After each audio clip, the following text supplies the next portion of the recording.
Welcome to the Cannabis Investor. In today's episode, we are chatting about how marijuana state laws are affecting the cannabis market. Let's dive in.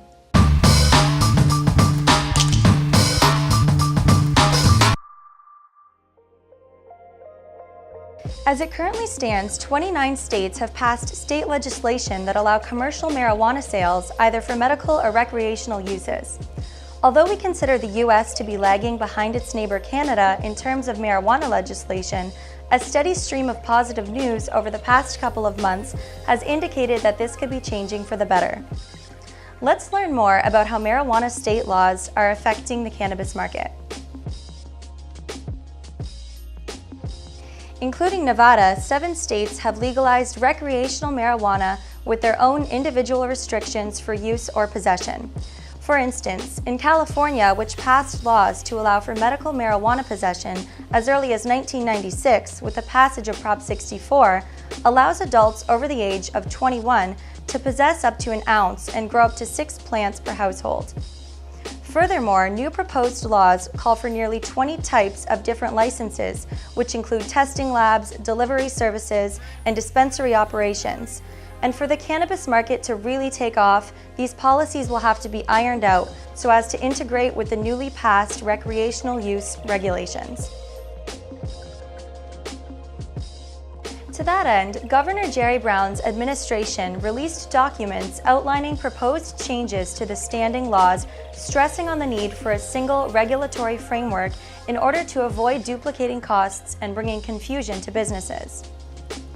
In the proposal put forward, the administration suggests allowing a single entity to hold licenses to grow and sell cannabis, while at the same time barring one entity from owning more than 3 retail stores and a farm larger than 4 acres. Getting all the nuts and bolts in place before January 1st, 2018, which is when legal recreational sales in the state are expected to start, is particularly important, taking into account the fact that the California market alone is expected to be worth $7 billion. In Michigan, where only medical marijuana is legal, the number of patients with medical marijuana cards has been steadily increasing. The most common cited reason by 80% of cardholders being severe and chronic pain. According to conservative estimates, Michigan's cannabis market is worth about $700 million. This figure could explode higher thanks to a petition drive that is currently underway, which seeks to put a proposal on the November 2018 ballot to legalize recreational marijuana use.